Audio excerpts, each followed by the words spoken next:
सती मरत हरिवरु मांगा, जन्म जन्म शिव पद अनुरागा। तेहि कारण हिमगिरि ग्रह जाई, जन्मी पार्वती तनु पाई। अर्थात सती ने मरते समय भगवान हरि से ये वर मांगा कि मेरा जन्म जन्म में शिव जी के चरणों में अनुराग रहे। इसी कारण उन्होंने हिमाचल के घर में जाकर पार्वती के शरीर से जन्म लिया। नमस्कार श्रोताजनों, मैं तरुण नेगी स्वागत करता हूं आपका रेडियो भारती में। तो आज महाशिवरात्रि का दिन है। महाशिवरात्रि हमारी संस्कृति का एक बहुत बड़ा त्योहार है। आज ही के दिन माता पार्वती और शिव जी का विवाह हुआ था।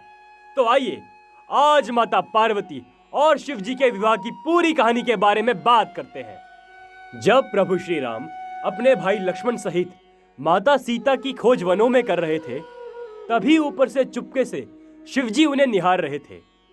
श्री राम जी को माता सीता के वियोग में दुखी होते देख शिव जी भी दुखी हो रहे थे।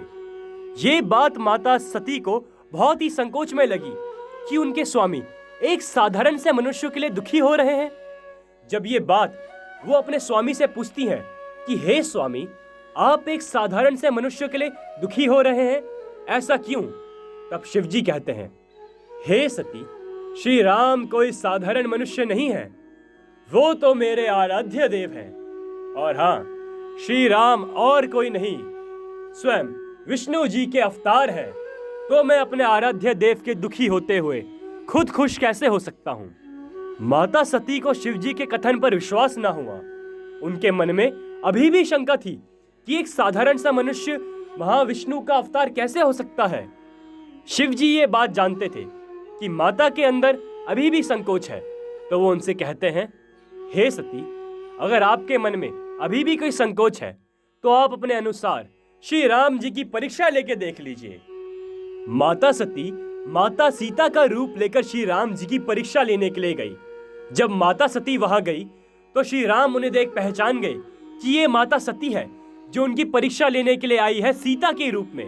वो उनके पास जाते हैं और कहते हैं, प्रणाम माता सती।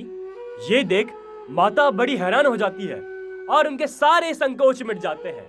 उसके बाद माता शिव जी के पास वापस चली जाती हैं, पर वो उनको परीक्षा के बारे में कुछ नहीं बताती हैं। लेकिन शिव जी भी अपने ध्यान की मदद से सारी बातें पता लगा लेते हैं।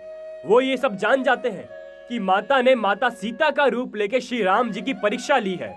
भगवान शिव जी श्री राम को अपने आराध्य देव और पिता मानते थे और माता सीता को अपनी माँ।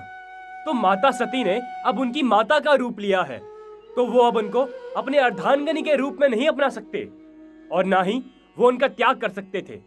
अगर वो उनको अपनाते तो ये धर्म के अनुरुद्ध होता और वो उनको त्याग भी नहीं सकते, क्योंकि माता पूरी तरह पवित्र है। तो शिव जी मन ही मन में माता सती का त्याग कर देते हैं और श्री राम जी के ध्यान में समाधि ले लेते हैं। माता सती को भी ये ज्ञात हो जाता है कि शिव जी ने उनका मन ही मन में त्याग कर दिया है, क्योंकि ना वो उनसे बात करते थे और ना ही उनकी बात का उत्तर देते थे। कई सालों के बाद शिव जी ने श्री राम जी का नाम लेकर अपनी तपस्या का तोड़ा। इसके बाद एक बार माता सती के पिता महाराज दक्ष ने एक यज्ञ करवाया, जिसमें उन्होंने शिव जी के अलावा ब्रह्मा जी, विष्णु जी सहित सभी देवताओं और महाराजों को निमंत्रण दिया। उन्होंने अपने अहंकार के वशीभूत आकर शिव जी को निमंत्रण नहीं दिया। उनका मानना था कि वो कोई देव नहीं है, वो तो भूतों का स्वामी भूतनाथ है। वो उनको अपने दामाद के रूप में भी नहीं मानते थे, क्योंकि उन्होंने अपने पिता ब्रह्मा जी के कहने पर माता सती का विवाह शिव जी से कराया था। जब ये बात माता सती को पता चली कि उनके पिता ने यज्ञ में उनके और उनके पति के अलावा सबको बुलाया है, तो ये बात उनको अपने पति के लिए बहुत ही अपमानित लगी। जब ये बात उन्होंने शिव जी से कही कि हमें यज्ञ में जाना चाहिए, तो शिव जी ने मना कर दिया और उन्होंने कहा कि हे सती, आप भी ना जाए, क्योंकि उनको ज्ञात था कि अगर माता सती यज्ञ में गई तो बहुत बड़ा अनर्थ हो जाएगा। लेकिन माता सती ने शिव जी की एक ना सुनी और अपने पिता का कटाक्ष करने के लिए वो यज्ञ में चली गई। जब माता सती यज्ञ में पहुंचती है तो वहां पे सभी लोगों का विरोध करती है जो यज्ञ में आए। उनका कहना था कि जिस यज्ञ में शिव जी को नहीं बुलाया, उस यज्ञ में आप लोग आकर उनका अपमान कैसे कर सकते हैं। तभी महाराज दक्ष माता सती की बातों का कटाक्ष करके कहते हैं कि हमने ना तुम्हें ना तुम्हारे स्वामी को निमंत्रण दिया है, फिर भी तुम यहाँ हमारे यज्ञ में आकर उसको भंग करना चाहती हो। हम तुम्हारे स्वामी को कोई देव नहीं मानते हैं, वो तो जटाएं बांधे हुआ एक अघोरी है, पाखंडी है, भूतों का स्वामी भूतनाथ है। अपने पिता द्वारा शिव निंदा माता सती सह ना पाई। उनका कहना था कि शिव निंदा सुनना भी शिव निंदा करने जितना बड़ा पाप है, और उन्होंने अपने स्वामी का कहा ना मानकर अपने पिता द्वारा उनकी निंदा सुनकर उनका अपमान किया है। अब वो शर्म से अपने स्वामी को अपना मुंह तक नहीं दिखा सकती। तो माता सती ये निर्णय लेती है कि अब वो अपने इस देह का इस अग्नि में त्याग कर देगी। माता सती शर्म से और क्रोध से अपने देह को अग्नि में त्याग देती है। ये देख सभी लोग हैरान हो जाते हैं, हर जगह डर का माहौल हो जाता है। सभी शिवगण जाके शिव जी को ये कथन सुनाते हैं तो शिव जी अपने क्रोध को रोक नहीं पाते हैं, वो ये सब बर्दाश्त नहीं कर पाते। तभी वो वीरभद्र का अवतार प्रकट करते हैं और उसको आदेश देते हैं कि महाराज दक्ष और उनके यज्ञ को विध्वंस कर दो। वीरभद्र वहां जाके महाराज दक्ष और उस यज्ञ को विध्वंस कर देता है। माता सती के शरीर को लेकर शिव जी पूरी पृथ्वी पर भ्रमण करते रहते हैं। वो पूरे 12 दिन तक क्रोध में रहते हैं और उसके बाद शिव जी श्री राम जी के ध्यान में हमेशा के लिए लीन हो जाते हैं। ये सब भूलने के लिए भगवान शंकर कई सालों तक श्री राम जी के ध्यान में लीन रहते हैं और कई सालों के बाद अपनी तपस्या खोलते हैं। और तभी माता सती का हिमालयों के राजा हिमांचल और रानी मैना के यहाँ पार्वती माता के रूप में पुनर्जन्म होता है। जब माता पार्वती बड़ी हो जाती हैं, तब नारद जी उन्हें बताती हैं कि आप माता शक्ति के रूप हैं, आप अति पवित्र हैं, आपके वर शिव भगवान ही होंगे, पर शिव भगवान को मनाने के लिए आपको उनकी तपस्या करनी होगी। तो माता पार्वती तन मन और धन से भगवान शंकर को अपना स्वामी मान लेती हैं और तभी से वो उनकी तपस्या में लीन हो जाती हैं। भगवान शिव की पुनः विवाह करने की चाह नहीं थी, तो श्री राम जी उनसे विवाह के लिए अनुरोध करने जाते हैं। तो भगवान शिव उनकी बात को मान लेते हैं, पर वो उनसे पूछते हैं कि कन्या कौन होगी। तो श्री राम उन्हें माता पार्वती के बारे में बताते हैं। तो भगवान शिव सप्त ऋषियों को माता पार्वती की परीक्षा लेने के लिए भेजते हैं। सप्त ऋषि माता पार्वती की परीक्षा लेने जाते हैं। वो उनसे कहते हैं, कहाँ तुम उस भूत प्रेत के साथ रहने वाले से विवाह करना चाहती हो? हम तुम्हारा विवाह विष्णु जी से करा देंगे, वो बहुत सुंदर है और इनसे विवाह करके तुम बैकुंठ की रानी बन जाओगी। माता पार्वती साफ मना कर देती है।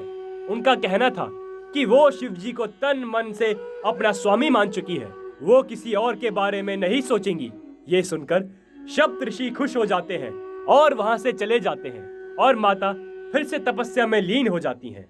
शिव जी को ध्यान में लीन देख कामदेव आते हैं। उन्हें लगा अगर शिव जी ऐसे ही ध्यान में रहेंगे तो सृष्टि का कल्याण कैसे होगा।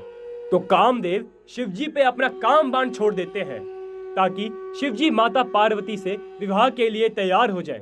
कामदेव के काम बाण छोड़ने का आभास शिव जी को हो गया था, तो वो क्रोध में आकर काम बाण और कामदेव को भस्म कर देते हैं। इसके बाद कामदेव की पत्नी रति शिव जी से प्रार्थना और विनती करती है कि उनके पति को पुनः जीवित कर दे। तो शिव जी रति को वरदान में कामदेव को पुनः जीवित कर देते हैं। इसके बाद सभी देवता शिव जी के पास माता पार्वती के साथ विवाह करने के लिए प्रार्थना करने आते हैं। उनकी बात सुनकर इस बार भगवान शिव खुद माता पार्वती की परीक्षा लेने के लिए जाते हैं। शिव जी अपना रूप बदलकर माता पार्वती के पास जाते हैं और अपने ही मुख से अपनी बुराई करते हैं उनके सामने कि वो तो पहाड़ों में रहने वाला है, भूत प्रेत जानवरों के साथ तुम कैसे रहोगी?